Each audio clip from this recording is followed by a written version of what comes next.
விரதம்னு சொன்னா சாப்பிடாம இருக்கிறதுக்கு பேர் விரதம் இல்லை. மன கட்டுப்பாடு, மன உறுதி, மனதிலே ஒரு கட்டுப்பாடோடு, மனதிலே ஒரு உறுதியோடு இறைவனின் பால் மட்டும் தன்னுடைய கவனத்தை செலுத்தி இருப்பது மட்டுமே அந்த விரதம் என்பது. வியக்திக்கு தகுந்தாற் போல், வியக்தி அப்படின்னு சொன்னா அந்த மனிதருக்கு தகுந்தாற் போல் சாஸ்திரமானது அந்த இடத்திலே விட்டு கொடுத்து செல்கிறது. இன்னைக்கு நம்ம என்ன பார்க்க போறோம் சொல்லி பார்த்தோம்னா, ஒரு நேயரினுடைய சந்தேகத்திற்கான விடையைத்தான் பார்க்க போகிறோம்.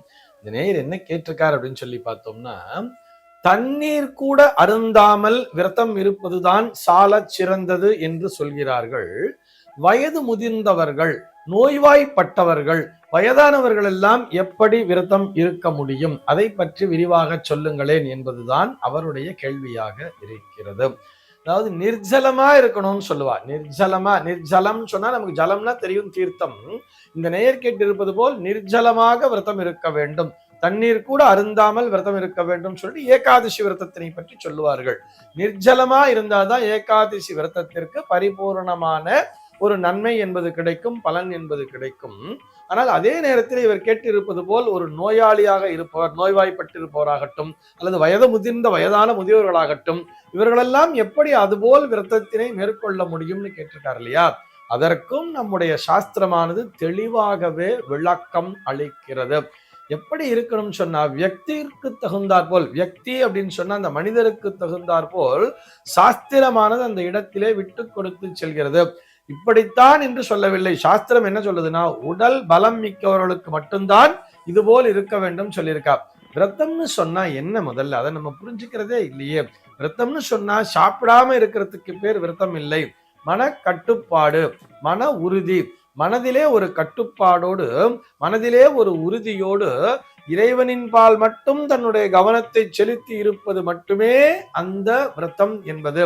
அப்படி ஒரு விஷயத்தின் மேல் முழுமையான ஈடுபாட்டினை கொள்ளும் பொழுது, தன்னிலை மறந்து நாம் ஈடுபாட்டினை கொள்ளும் பொழுது பசி என்பதே தெரியாதே, தாகம் என்பதே தெரியாதே.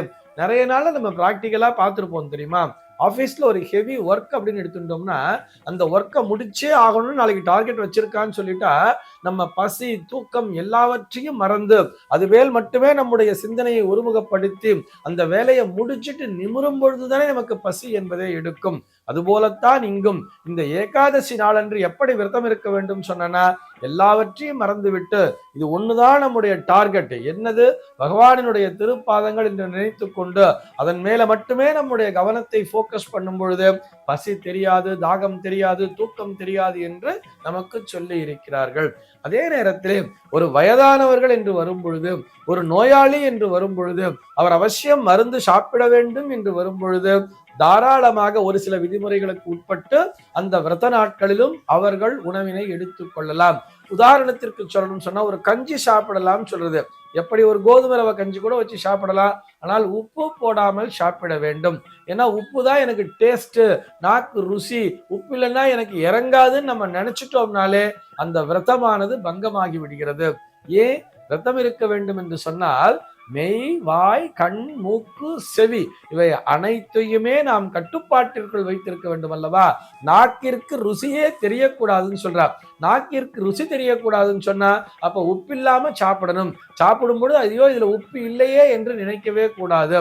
தண்ணீரை தாராளமாக அருந்தலாம். நீங்கள் கேட்டது போல ஒரு நோய்வாய்ப்பட்டவராக இருந்தால் அல்லது ஒரு வயதான முதியவராக இருந்தால் அவர் விரதம் இருக்க வேண்டும் என்று நினைப்பதே ஒரு பெரிய விஷயம் தானே. அவர் விரதம் இருக்க வேண்டும் என்ற சங்கல்பத்தை வைத்துக் கொள்ளும் பொழுதே அவர்களுக்கு பசி என்பது தெரியாது. அப்படியே இல்லை நான் மாத்திரை சாப்பிட்டே ஆகணும், வெறும் வயிற்றுல சாப்பிட முடியாதுன்னு நினைச்சா கூட இது போல ஒரு கஞ்சி அல்லது ஒரு சப்பாத்தி அவற்றை உப்பில்லாமல் செய்து சாப்பிட வேண்டும் சொல்றார். உப்பில்லாமல் செய்து சாப்பிட்டு விட்டு அப்புறம் அந்த மாத்திரையை சாப்பிடலாம், எல்லாவற்றையுமே தண்ணீர் குடிக்கலாம் அப்படிங்கிற மாதிரி சொல்லியிருக்காரு. தண்ணீர்ல ருசி என்பது கிடையாது.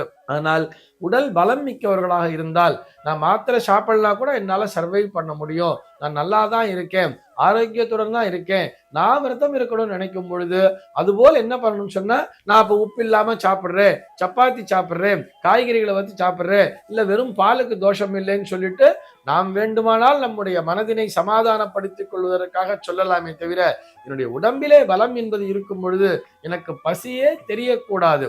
அப்படி பசி தெரிகிறது என்று சொன்னால் என்னுடைய சிந்தனையானது அங்கே ஒருமுகப்படவில்லை என்றுதானே பொருள். இவை அனைத்துமே விதிவிலக்காக சொல்லி இருக்கிறார்கள். வயதிலே முதிர்ந்த பெரியவர்கள் அப்படின்னு இருக்கும் பொழுது அவர்களே தெய்வத்திற்கு சமானம், அவர்கள் விரதம் இருக்க வேண்டும் என்ற கட்டாயம் இல்லை. ஆனால் அவர்கள் எதற்காக விரதம் இருக்கிறார்கள் சொன்னால், தனக்காக இல்லாமல் தன்னுடைய குடும்பத்தினருக்காக, என்னுடைய பிள்ளைகள் நன்றாக இருக்க வேண்டும், பேர பிள்ளைகள் நன்றாக இருக்க வேண்டும், இது போக நான் இறக்கின்ற காலத்திலே அனாயாசேன மரணம்ங்கிறது கிடைக்கணும், நான் எந்த விதமான நோய்வாய்ப்படாமல் கஷ்டப்படாமல் ஒரு நாள் அழகாக உன்னுடைய திருப்பாதங்களை அடைய வேண்டும் என்று சொல்லி பகவானிடத்திலே தன்னுடைய சிந்தனையை ஒருமுகப்படுத்தித்தான் அவர்கள் விரதம் இருக்கிறார்கள். ஆனால் அவர்களுடைய சூழல், அந்த உடல்நிலையானது அதற்கு ஒத்துழைக்கவில்லை என்று சொன்னால் தாராளமாக அவர்கள் உணவினை எடுத்துக் கொள்ளலாம், ஆனால் ருசியில்லாத உணவாக எடுத்துக் கொள்ளலாம் என்று நம்முடைய சாஸ்திரமானது அவர்களுக்கு துணை நிற்கிறது. சர்வே ஜனாக சுகினோ பவந்து.